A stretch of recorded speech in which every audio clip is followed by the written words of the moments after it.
sure we can do all we just got to.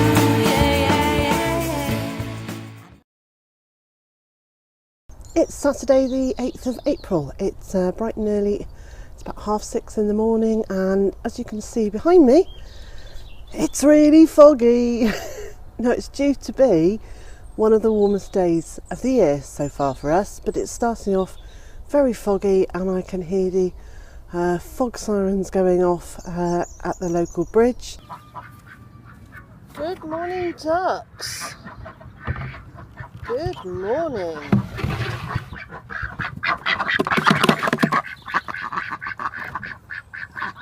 Well, good morning to you. We have a bit of an earlier start to the day on a Saturday because Mr. J starts work an hour or so earlier than he does on other days of the week, and so we're up and about getting our chores done, ready to have some breakfast before he goes to work. And then later on today, at last, I'm having my hair cut. It's Sunday the 9th of April, and we had a day off from vlogging yesterday, so sorry that there was no vlog, but we're back to it today, and we've been busy creating some different space for the chickens. When the 6-week-old chicks came out of the nursery pen in the stable, they were put into two of these houses, one here and one there, and we just divided the 18 of them up into two groups of 9. And then we got the 3-week-old chicks, which went into that house. And they're little, and they just all fit in there quite neatly. But to make room for them, we popped all the 6-week-olds back into here for about 48 hours. And it was not enough space for them, and there was squabbling, and there was pecking, and there was a bit of feather pulling. And so I very quickly realised I needed to make some better space for them. And quick think, this is what we did. Over in the run that the ducks use, there's some spare space. So I use the door to the main run as the door to this section. So when it comes apart, there's a gap here. And then I put chicken wire held just roughly in place with some bamboo canes, and we put a spare house. I feel like this was a really good use of our resources. Now I can either leave the fence here on a temporary basis, or we can put in something a bit more permanent. And my gut feeling is that it would make sense to put in something a bit more permanent, to divide it down the middle properly with a proper gate in it, which would allow us to have either chicks and ducks or chicks and ducklings. Or actually, if we really needed to, we could put a breeding pair of chickens in here. It would just give us an extra usable space, which would be fabulous. So now I'm going to clean out this little house, treat it with diatomaceous earth as we do in between chickens going in there, and then it will be ready to be used by the next lot of chicks. And that may well be the chicks from this little house, because while they're okay in there right now, I think it might be a smart move to separate them, because there is plenty of room for them now, and they can all tootle around doing their own thing, and that's not a problem. But it won't take very long before they start outgrowing this space, and if I split them into two groups now, then they can grow on nicely, not have any problems with overcrowding, and when they are 6 weeks old, something like that, they can go up to the area in the duck pen, because those chicks will then be 8 weeks old and they'll be moving into the main flock. Back in the relative quiet of the stable, these little guys are truly winning my heart. I do love having little chicks around. I love their cheeping, I love their scattiness, I love their nerviness, that they flitter about at the slightest move. They're just so much fun to watch.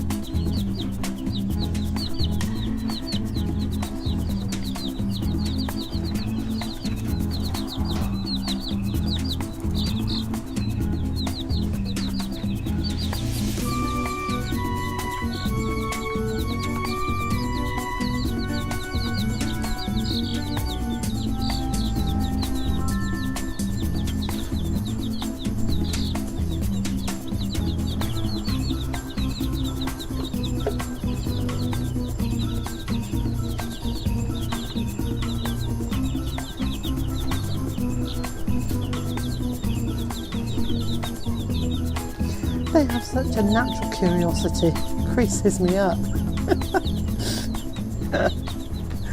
Oh, little chickens. In the chicken palace, we have two mysteries going on at the moment.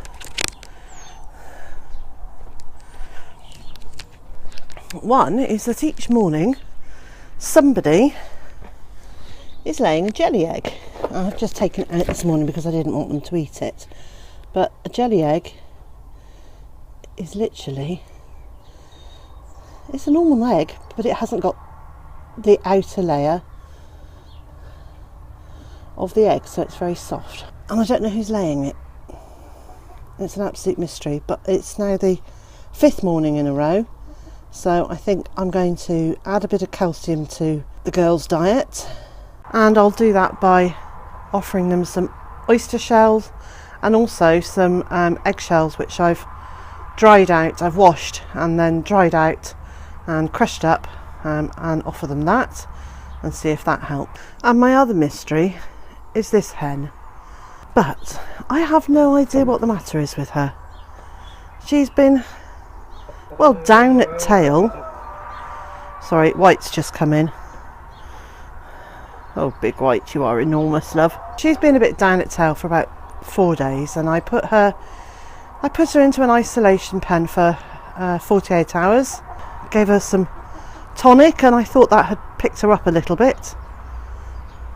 But she's still not right, so I'm going to have to go back and do a bit more research and see if I can find out what the matter is. It's a shame they can't tell us, really. But they can't, so it's up to us to work it out. Big White's such a huge chap. I wish I could give you a sense of scale of how huge he is. That's one of his girls, but they're big girls too. These are all really big breeds in here. But he is a monster of a chap. And here, looking very splendid this morning. Are you looking very splendid this morning?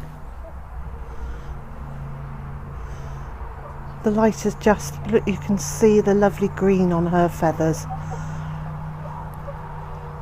It's almost iridescent. She's a really beautiful girl, aren't you? Yes, you're very beautiful. Out in the mixed flock field, the 10-week-old chicks that moved in here, well, are we, a fortnight ago, hardly recognisable now. Confident, zooming around, mixed in with the others. They're having a lovely time.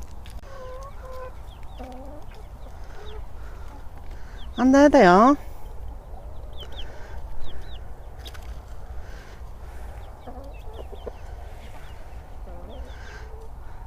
Under the feeder, racing around. There's the little Appenzeller and the very big light Sussex.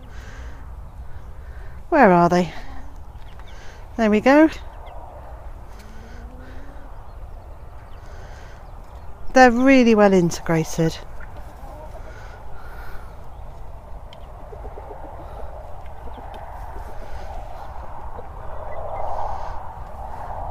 That light Sussex boy, well, both the light Sussex boys have grown incredibly quickly.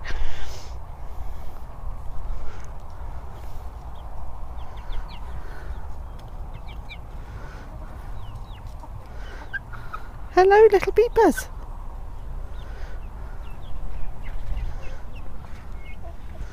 This little one, this crested one here, is one of the crosses. How pretty is that?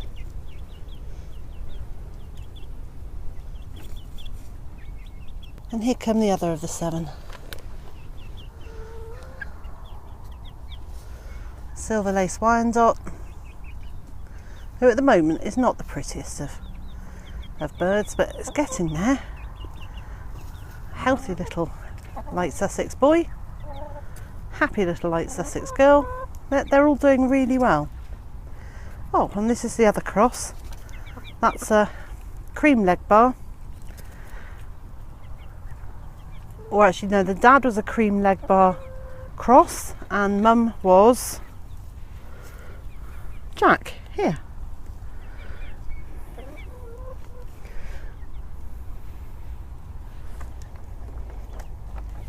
So beautiful colour, and hopefully it's got as nice a temperament as Jack has. If you're enjoying my videos, please press the like button, make a comment below, share it on social media, and of course don't forget to subscribe.